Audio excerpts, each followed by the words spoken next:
মুরগি যেহেতু পাইছি ভালো মতন বানাই লই। ৬,০০০ টাকা বিল দিছেন, আপনি এগুলা কি করেন ভাই? বেশ কিছুদিন যাবত ভালো একটা কাস্টমার পাইতেছি না। ওই যে একটা কাস্টমার আইছে, মনে হয় বড় লোক।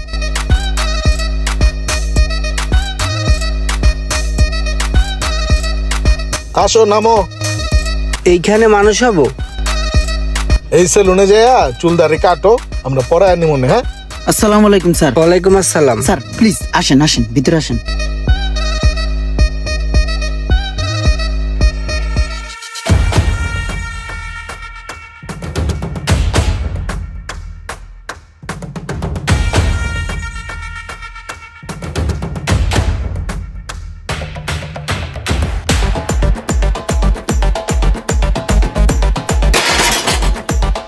স্যার কোন কার্ডটা দিব আপনাকে? দেন, আমাকে যে কার্ডে ভালো লাগে ওরকম একটা কার্ড দিয়ে দেন। আপনাকে ঋত্বিক রোশনের একটা কার্ডে ভালো লাগবে, আপনাকে ঋত্বিক রোশনের একটা কার্ড দিয়ে দিচ্ছি। ওকে ঠিক আছে, দেন আমাকে ঋত্বিক রোশন বানিয়েই দেন। ওকে।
স্যার দেখেন, পুরো ঋত্বিক রোশন।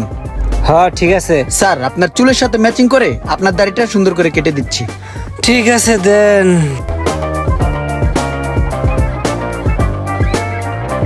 স্যার একটা কথা বলি, বলো। আপনার যে গাড়িটা না সেই পুরো বাঘের মতন, CHR আমার একটা ড্রিম কার। আমার অনেক ভালো লাগে, আমি মাঝে মাঝে স্বপ্ন দেখি ওই গাড়িটা। স্যার এত সুন্দর একটা গাড়ির ভিতরে একটা ড্রাইভার রাখছেন, কেমন দেখা যায়, কেমন সোরের মতন, বাদারিয়ার মতন দেখায়।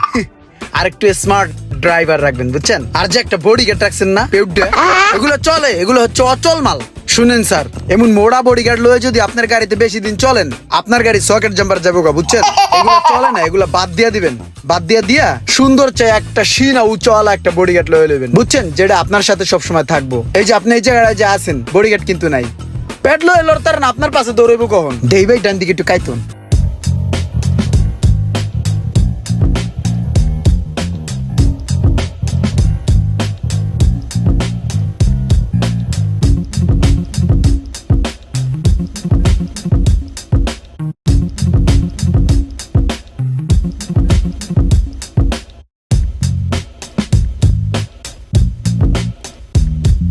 স্যার প্লিজ, আপনাকে অস্থির একটা কার্ড দিয়ে দিছি, দাড়িতে একটা প্রিন্স কার্ড দিয়ে দিছি, দেখেছেন? স্যার একটা বিষয় কি লক্ষ্য করছেন? আপনার ফেসে কিন্তু অনেক ডার্ক স্পট পড়ে গেছে, অনেক ডার্ক সার্কেল পড়ে গেছে বড় বড়। এগুলো যদি এভাবেই চলতে থাকে, দেখা গেছে একটা সময় অনেক পড়ে যাবে। এই ডার্ক সার্কেল যদি আপনি রিমুভ করতে চান, সেক্ষেত্রে আপনার একটা থাই ফেসিয়াল লাগবে। স্যার আমার কাছে থাইল্যান্ড থেকে আমদানিকৃত একটা সুন্দর ফেসিয়াল আছে। ওই থাই ফেসিয়ালটা যদি আপনাকে করে দেই, তাহলে আপনার ফুল ফেসের ভিতরে একটা ব্রাইটনেস চলে আসবে, একটা কিউটনেস চলে আসবে। তো ওটাই আপনাকে করে দিচ্ছি। হ্যাঁ ঠিক আছে, তাহলে দিয়া দেন। মুরগি যেহেতু পাইছি ভালো মতন বানাই লই।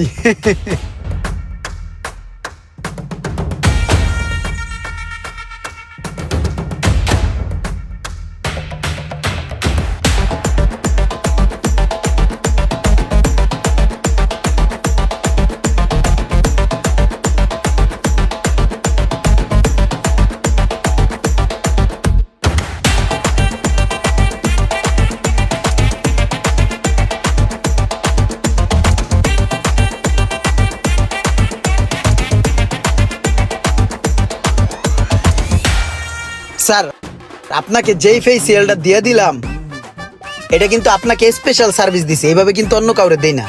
আর যদি এই ফেসিয়ালটা আপনি মাসে একবার করে নেন তাহলে কিন্তু আপনার ফেস অনেক ব্রাইটনেস হয়ে যাবে, বুঝছেন?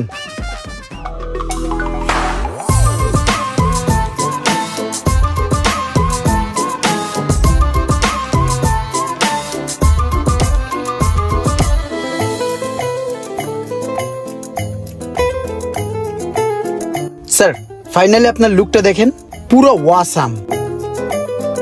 হ্যাঁ, সুন্দর হয়েছে। হবে না কেন?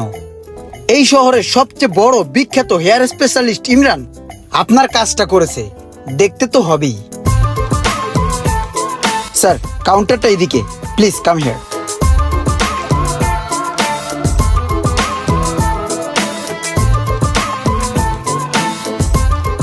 স্যার এই যে আপনার বিলটা, আপনার টোটাল আসতে হয়েছে 7,900 টাকা।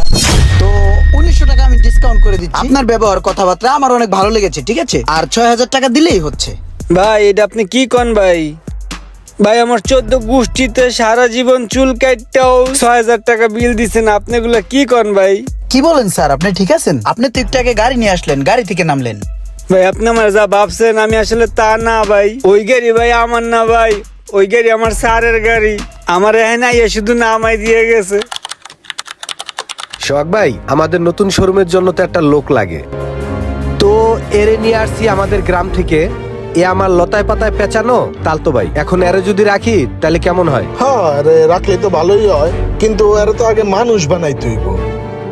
মানুষ বানাইতে হবে মানে? আমি কেমন গরু ছাগল নাকি? আরে চেতকের লেগা তোমারে ওই মানুষের কথা কই নাই, তোমার যে ফেস কাটিং কুটিং চুলদারি যে অবস্থা, এইটার একটু ঠিকঠাক করতে হইব। হ্যাঁ, একটু ঠিক করতে হইব। তো মামুন ভাই চলেন একসাথে যাই একটু সেলুন থেকে আর একটু মানুষ টানুষ বানাইলো, চলেন। চলেন, চলো তাহলে। এখন ভাই আমার বেতন ধরছে 3,000 টাকা, আপনার আমি 6,000 টাকা কেমনে দিমু ভাই কন? আমার দ্বারা আছে ভাই 600 টাকা। আমি ভাবছি কি চুল কাটতে লাগবে 60 টাকা আর শেভ করতে লাগবে 50 টাকা।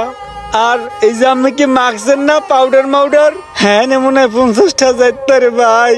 এখন কি করবো ভাই? এই 600 টাকা এখানে 500 টাকা আমার রাইখা দেন, আর ওই 100 টাকা লাগবে মোর রিক্সা ভাড়া। খায়েন। আসসালামু আলাইকুম ভাই। আরে পুরো ধরা খেয়ে গেছি, 500 টাকা দিয়ে ভাগ্যে গেল গা। আমার কত কসমেটিক্স গেল হেয়ার পিছে, কত সময় দিলাম, কত কিছু চিন্তা ভাবনা করলাম। আমাদের দেশে এরকম অনেক সেলুন আছে যেখানে গিয়ে কিছু বলার থাকে না, কাজ শেষে নিজেকে বোকা মনে হয়। ইমরানের মতন কে কে ধরা খেয়েছেন এবং রোমানের মতন কে কে ধরা খেয়েছেন কমেন্টে অবশ্যই জানাবেন। ভিডিওটি ভালো লাগলে লাইক কমেন্ট শেয়ার করে দিবেন। আল্লাহ হাফেজ।